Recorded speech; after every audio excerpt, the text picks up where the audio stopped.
the will of her. Okay. And you must not enslave her. Oh, good. I'm glad they do that. Okay. If a householder has two wives, one loved and the other unloved, and both the loved and the unloved have borne him sons, but the firstborn is the son of the unloved one, when he wills his property to his sons, he may not treat as firstborn the son of the loved one, in disregard of the son of the unloved one who is older.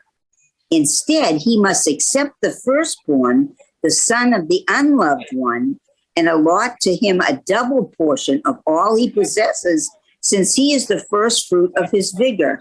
The birthright is his due. It's very interesting how all the firstborns get so much more. And I mean, I always thought that's kind of crazy, because just because you were the firstborn, you didn't do anything to be the firstborn. You just were born. I kind of always being the firstborn, I always appreciated that. I know, but but I'm saying for a person who isn't the firstborn, it wasn't their fault that they weren't born first. Think about that. It's a lot of unfairness here, I see. Okay. If a household... Well, isn't the firstborn is supposed to belong to God, right? Because of the Passover. Yeah. If a householder has a wayward and defiant son who does not heed his father or mother and does not obey them, even after they discipline him, his mother and father shall take hold of him and bring him out to the elders of his town, to the public place of the community. They shall say to the elders of his town, "This son of ours is disloyal and defiant. He does not heed us. He is a glutton and a drunkard." Well, wait a minute. First of all, they didn't say he was a drunkard before. He just said he was not disciplined. Thereupon his town's council shall stone him to death. Thus you will sweep out evil from your midst. All Israel will hear and be afraid. All right. I'm not too thrilled about that either. If a party is guilty of a capital offense and is put to death, and you impale the body on a stake, you must not let the corpse remain on the stake overnight, but must bury it in the same day. For an impaled body is an affront to God. You shall not defile the land that the eternal your God is giving you to possess. Well, wait a minute. If he was impaled, and then he says it's not something that God would want, then God shouldn't allow him to be impaled, right? I don't get this. No. If somebody is guilty of a capital offense, they're just saying that if somebody has to be put to death, then you don't kill them and leave the body. Yeah, but he's saying that, but he actually saying the impale. He says, you impale the body, you must not leaving it out there, leaving an impaled body out there. All right. But in order to get it dead, you got to impale it. I mean, it's just the way it goes. That's so horrible. Okay, if you think that's funny, if you see your fellow Israelites' ox or sheep, I got to go up now. Go ahead. Gone astray, do not ignore it. You must take it back to your peer. If your fellow Israelite does not live near you, or you do not know who the owner is, you shall bring it home, and it shall remain with you until your peer claims it. Then you shall give it back. You shall do the same with that person's ass. You shall do the same with that person's garment. And so too shall you do with anything that your fellow Israelite loses and you find. You must not remain indifferent. If you see your fellow Israelite's ass or ox fallen on the road, do not ignore it. You must raise it together. A woman must not put on man's apparel, nor shall a man wear woman's clothing. For whoever does these things is abhorrent to the eternal your God. If along the road you chance upon a bird's nest in any tree or on the ground with fledglings or eggs, and the mother sitting over the fledglings or on the eggs, do not take the mother together with her young. Let the mother go and take only the young, in order that you may fare well and have a long life. Well, can we that's stop for terrible. 1 second? No, can we stop for 1 second? Oh, yeah. Go ahead. What were you going to say, Ruthie? I was going to say, though, that, wait a minute, they were saying that let the mother go and take the young. That's not fair. The young haven't been finished being... Right, but the reasoning, I talked about this, I think, a couple of weeks ago. That's why I wanted to talk about this again. Because it's considered like, it seems like a real insignificant In other words, you're not supposed to take the mother bird because the mother can produce more eggs. In other words, if you take her eggs, they can be replaced. Like if you let the mother live, she can create more. That's what I think Rabbi Kudan told me before. But I don't like all these answers. I still don't like the idea of separating the mother from the little But the baby. important lesson, though, is, it says, though, but it is significant because it says, let the mother go and take only the young in order that you may fare well and live a long life. Now, it seems really significant, right? If you came upon a nest that had a mother bird and eggs, it is the simplest mitzvah to perform to make the mother go away. I mean, if you just come walking over a little bit too loud, she's going to get scared and fly away. It's like, it's something that you can do without almost doing nothing, but it's still a mitzvah. Isn't it weird? And it's considered Okay, so what important. happens? But what happens to those little eggs that haven't been hatched yet? They're getting taken and getting eaten. Oh. You know what I'm saying? It's like they're saying that don't kill the mother and the babies, just take the babies so the mother can live and produce more eggs. That's just the reasoning that I was always. That's all right. You can have that. But I don't. And also. All right. I'll just. No, but what's important about it is the cause and effect thing. That whatever it is that you do or don't do is significant. The simplest little thing. In other words, yes, the simplest little act could make that bird fly away. I hear you. And you say, but it's almost like you're allowing for the perpetuation of more. Like if you kill the mother, the baby egg, the eggs are going to die, and the mother's dead. If you let the mother live, there can be more eggs, at least. Okay. And the other thing that's interesting, too, that I think the LGBT community would have a problem with is verse 5. A woman must not put on man's apparel, nor for these things abhorrent. Well, that's another whole thing. Okay, Bill. I'm just throwing that out there. But this is really interesting, though, because the thing with the bird's nest, it makes some sense. I mean, it seems crazy. I mean, I hear you. Right?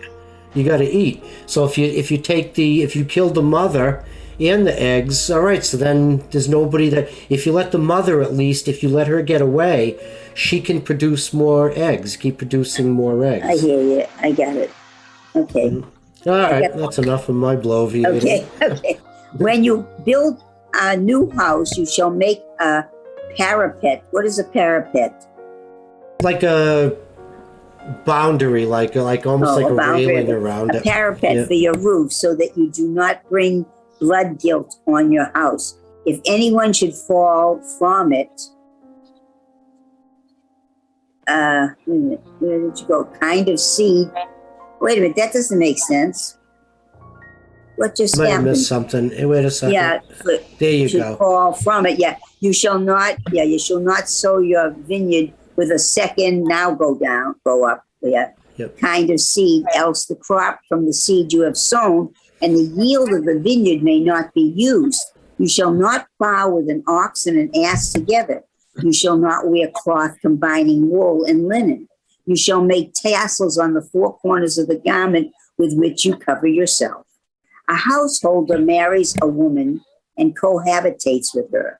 Then he takes an aversion to her and makes up charges against her and defames her, saying, "This is the party I married, but when I approached her, I found that she was not a virgin." In such a case, the girl's father and mother shall produce the evidence of the girl's virginity before. I have a question. Okay, go ahead. About the wool and the linen. Why can't you mix them together? Because that's sharpness. Because what? It's sharpness. That's what it's called. Well, but she's asking why. She's asking why. Not This is one of the hooks. It's one of the commandments that have no reason that we can see. Oh, okay. Yeah, that it's true. They say that there are certain things that are hopes, and one of them is the linen and the wool. But there is some. I know that in the Talmud, I know you don't like me to talk about the Talmud, Gary, but in the Talmud they explain it more. If you study Talmud, there is more explanation about it. I don't understand the railing around the top of the house. I would just put a sign out there saying, stay off my roof, you know? Don't walk around my roof. Walk around at your own risk. If you fall on your can head. we go back to the line before the top of this line, because it was very important about virgin. So can you go? Yeah, here we go. It said, wait. we were right there. Here it says, I found that she was not a virgin. In such a case, the girl's father and mother shall produce the evidence of the girl's virginity before, now put it up, before the elders of the town at the gate. This is quite a very personal thing. And the girl's father shall say to the elders to this party, I gave my own daughter to wife, but he has taken an aversion to her. So he has made up charges saying, I did not find your daughter a virgin. But here is the evidence of my daughter's virginity. And they shall spread out the cloth before the elders of the town. The elders of that town shall then take that party and flog him. And they shall fine him 100 shekels of silver and give it to the girl's father. For that householder has defamed a virgin in Israel. Moreover, she shall remain his wife. He shall never have the right to divorce her. See, so what happened is he said that she was not a virgin, but she was a virgin, and they proved that she was a virgin. And that's good women's rights, too, the rights of women. The guy gets flogged. Now, that was very good. I like that. That's much better. Okay. See? But if the charge proves true, the girl was found not to have been a virgin, then the girl shall be brought out to the entrance of her father's house, and her town's council shall stone her to death. Here we go again. For she did a shameful thing in Israel, committing fornication while under her father's authority. Thus you will sweep away evil from your midst. Oy, okay. If a man is found lying with another man's wife, both of them, the man and the woman with whom he lay, shall die. Good. For the first time, the guy gets to die too. Hooray. It's about time. Thus you will sweep away evil from Israel. In the case of a virgin who is engaged to a man, if a man comes upon her in town and lies with her, you shall take the two of them out to the gate of that town and stone them to death. But wait a minute, she was the virgin. Oh, but I see. The girl because she did not cry for help in the town, and the man because he violated another man's wife. Okay, she didn't cry. Thus you will sweep away evil from your midst. But if the man comes upon the engaged girl in the open country, and the man lies with her by force, only the man who lay with her shall die. But only the man who lay with her shall die. But you shall do nothing to the girl.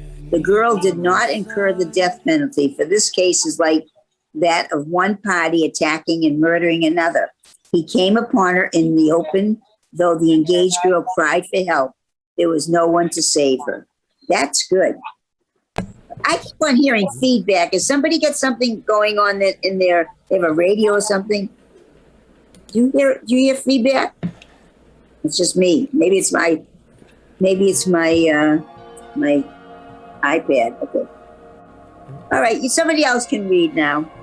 All right. Anybody else want? I'll read. All right, Bracha. If a man comes upon a virgin who is not engaged, and he seizes her and lies with her, and they are discovered, the party who lay with her shall pay the girl's father 50 shekels of silver, and she shall be his wife. Because he has violated her, he can never have the right to divorce her. No householder shall marry his father's former wife, so as to remove his father's garment. No man whose testes are crushed or whose member is cut off shall be admitted into the congregation of the eternal. No one misgotten shall be admitted into the congregation of the eternal.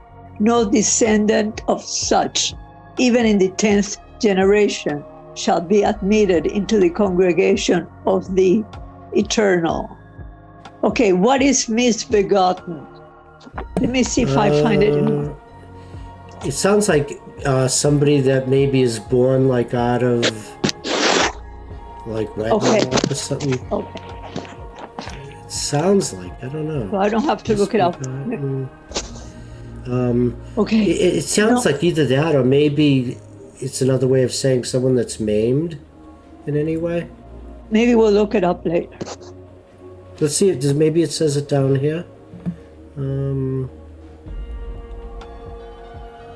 By an operation in order to make him a eunuch. Misbegotten. The meaning of the biblical mamzer is unclear. Oh, right here. Later, tradition explained it to mean the offspring of a prohibited union. I was Oh, right. she's a mamzer, meaning she was born illegitimately. Okay. I was right then. Yeah. There you Right. go. Okay. Okay, no Ammonite. You have to close that drop window. Yep, yep. Oh, wait a second. Yeah, everything's getting all mushed up. Okay, now let me get back to, okay. No Ammonite or Moabite shall be admitted into the congregation of the Eternal. No descendants of such, even in the 10th generation, shall ever be admitted into the congregation of the Eternal, because they did not meet you with food and water on your journey after you left Egypt, and because they hired Balaam, son of Beor, from Pethor of Aram Naharaim to curse you. But the Eternal your God refused to heed Balaam. Instead, the Eternal your God turned the curse into a blessing for you, for the Eternal your God loves you. You shall never concern yourself with her welfare or benefit as long as you live. You shall not abhor an Edomite, for such is your kin. You shall not abhor an Egyptian, for you were a stranger in that land. Children born to them may be admitted into the congregation of the Eternal in the 3rd generation. When you, men, go out as a troop against your enemies, be on your guard against anything untoward. If anyone among you has been rendered impure by a nocturnal emission, he must leave the camp, and he must not re-enter the camp. Toward evening he shall bathe in water, and at sundown he may re-enter the camp. Further, there shall be an area for you outside the camp, where you may relieve yourself. With your gear you shall have a spike, and when you have squatted, you shall dig a hole with it and cover up your excrement. Since the Eternal your God moves about in your camp to protect you and to deliver your enemies to you, let your camp be holy. Let God not find anything unseemly among you and turn away from you. You shall not turn over to the master a slave who seeks refuge with you from that master. Such individuals shall live with you in any place they may choose among the settlements in your midst. Wherever they please, you must not ill-treat them. No Israelite woman shall be a prostitute, nor shall any Israelite man be a prostitute. You shall not bring the fee of a whore or the pay of a dog into the house of the Eternal your God in fulfillment of any vow, for both are abhorrent to the Eternal your God. You shall not deduct interest from loans to your fellow Israelites, whether in money or food or anything else that can be deducted as interest. But you may deduct interest from loans to foreigners. Do not deduct interest from loans to your fellow Israelites, so that the Eternal your God may bless you in all your undertakings in the land that you're about to enter and possess. When you make a vow to the Eternal your God, do not put off fulfilling it, for the Eternal your God will require it of you, and you will have incurred guilt, whereas you incur no guilt if you refrain from vowing. You must fulfill what has crossed your lips and perform what you have voluntarily vowed to the Eternal your God, having made a promise with your own mouth. When you enter a fellow Israelite's vineyard, you may eat as many grapes as you want until you're full, but you must not put any in your vessel. When you enter a fellow Israelite's field of standing grain, you may pluck ears with your hand, but you must not put a sickle to your neighbor's grain. A householder takes a wife and becomes her husband. She fails to please him because he finds something obnoxious about her, and he writes her a bill of divorcement, hands it to her, and sends her away from his house. she leaves his household and becomes the wife of another man. Then this latter man rejects her, writes her a bill of divorcement, hands it to her, and sends her away from his house. Or the man who married her last dies. Then the first husband who divorced her shall not take her to wife again, since she has been defiled, for that would be abhorrent to the Eternal. You must not bring sin upon the land that the Eternal your God is giving you as a heritage. When a householder has taken a bride, he shall not go out with the army or be assigned to it for any purpose. He shall be exempt 1 year for the sake of his household, to give happiness to the woman he has married. A handmill or an upper millstone shall not be taken in pawn, for that would be taking someone's life in pawn. If a party is found to have kidnapped and then enslaved or sold a fellow Israelite, that kidnapper shall die. Thus you will sweep out evil from your midst. In cases of a skin affection, he must be careful to do exactly as the Levitical priests instruct you.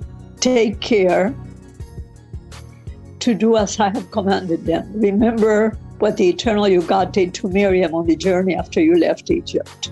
When you make a loan of any sort to your compatriot, you must not enter the house to seize the pledge. You must remain outside while the party to whom you make the loan brings the pledge out to you.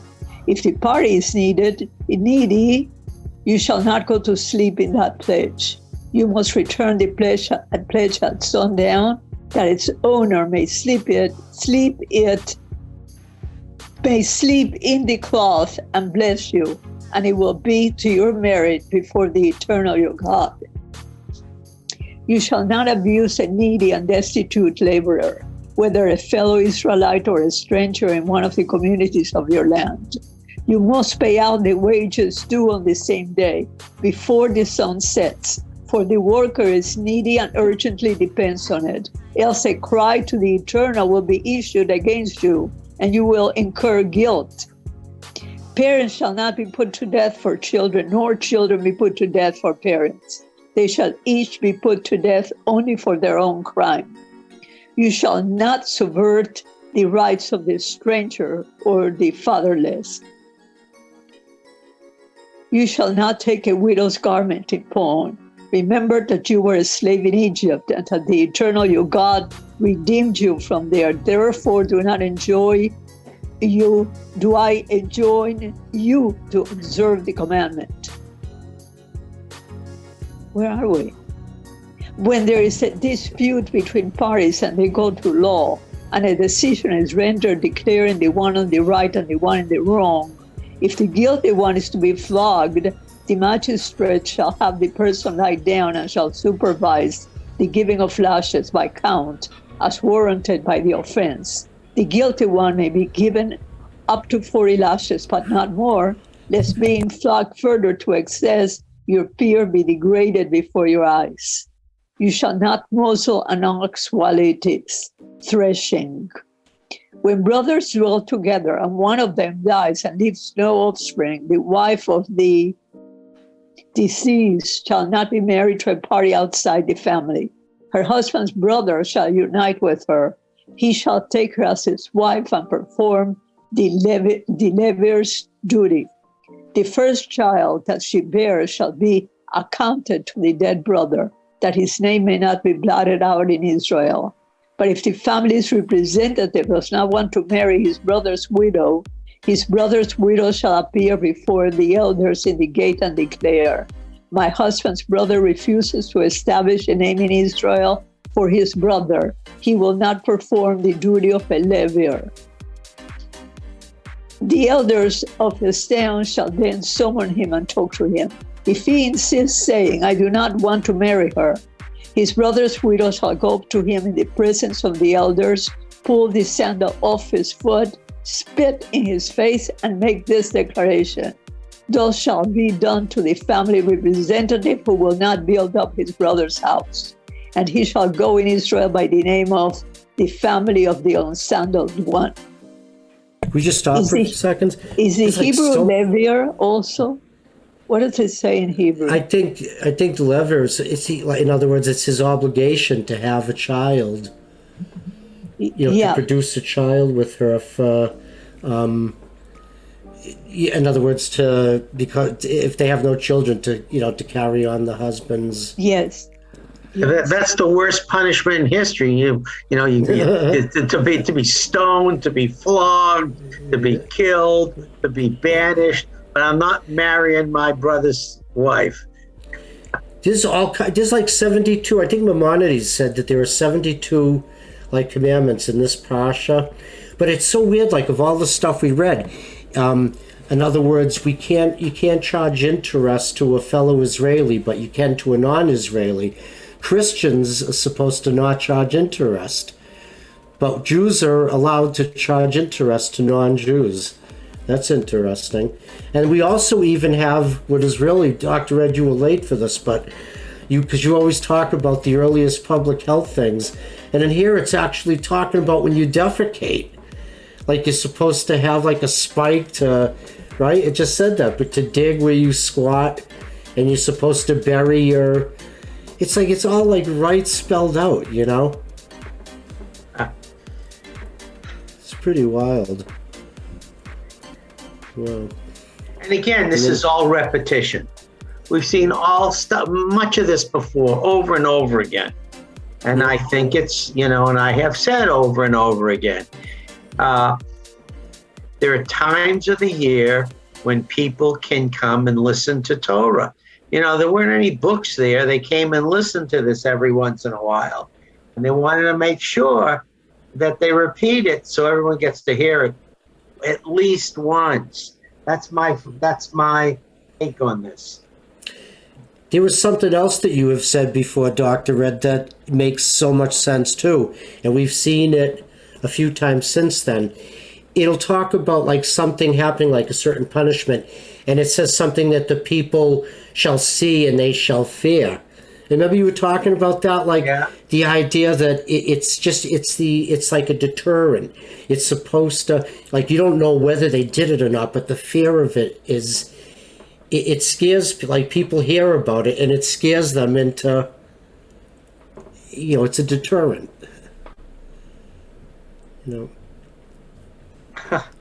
I think this number 11 is kind of, I don't know what the adjective is. Well, the kids would say wonky, I guess. It also says if a male's genitals are maimed, you're not allowed into the house of worship. Yeah, I know. If two men, And think of this as this is what was done in the olden days. I'm not going to take any of this literal. I really am not. I'm sorry. I can't take even in the olden days, you don't know if it was taken literally. Yeah, this is different. If some guy tried to beat me up, my wife wouldn't grab his genitals. She'd shoot his genitals, but she would grab them. Yeah, baby. Go get him, Elaine. Yes. She'd shoot him. Oy, oy, oy, oy, oy. Yeah. Yes. Is this the end of this? Is this the end? Oh my gosh. No, I think there's a little. I think it doesn't say. Oh, it goes more. I'm sorry. I think there's a little more. Does somebody else want to read? Do you want to read more, Bracha, or do you want someone else to? I'll do as you want me to. Oh, okay. Maybe Monique. Monique? Okay. Is she still there? Yeah, she's there. Number 11? Yeah, 11. Yep.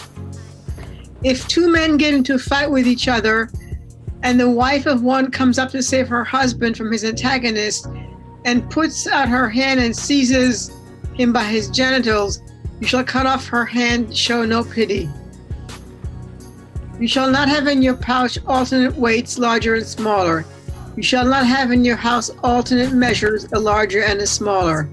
You must have completely honest weights and completely honest measures if you are to endure long on the soil that the eternal your God is giving you. For everyone who does those things, everyone who deals dishonestly is abhorrent to the eternal your God. Remember what Amalek did to you on your journey after you left Egypt, how undeterred by fear of God, he surprised you on the march when you were famished and weary and cut down all the stragglers in your rear. Therefore, when the eternal your God grants you safety from all your enemies around you, in the land that the eternal your God is giving you as a hereditary portion, you shall blot out the memory of Amalek from under heaven. Do not forget. Do not forget to blot out the memory. Isn't that great? You must remember to forget. Remember what Amalek did, the references to events reported. Isn't that great? Like Haman. Yeah. But you're supposed to blot out the memory. Do not forget to blot out the memory. Mm-hmm. Don't forget to forget. Mm-hmm. Right? Or remember to forget, which is the same thing. Well, that seemed kind of short. It's so early, isn't it? Yeah. It seems like we finished up really early. There's so much in this portion, though. There's millions of. But I'm saying, like Jews used to be, they always had the stereotype about, with money and stuff.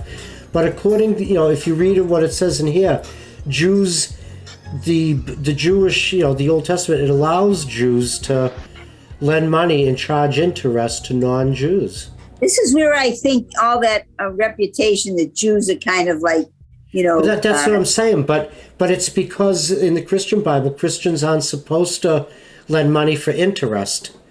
According to, from what I've read in the New Testament, they're not supposed to make loans for interest to anybody. Jews are allowed to make interest to non-Jews. So that would mean that Jews were in that line of business or work because God allowed them to. Yeah. And the fact that they couldn't be in any other business. In many countries they couldn't do any of this. So they were. And then in the Christian Bible, when they talked about the steps of the temple, money was being changed, money changes. And that had to do with the fact that they had all kinds of different currencies. And they needed to change their money over to the currency so they could give money to the temple. So, I mean, it was totally a misunderstood situation. Yeah. But I'm saying it, but it all ties, there's so much, like you say, Dr. Ed, it's like the whole foundation. It's like it's the basis, or it's the first time it was written down, Yeah.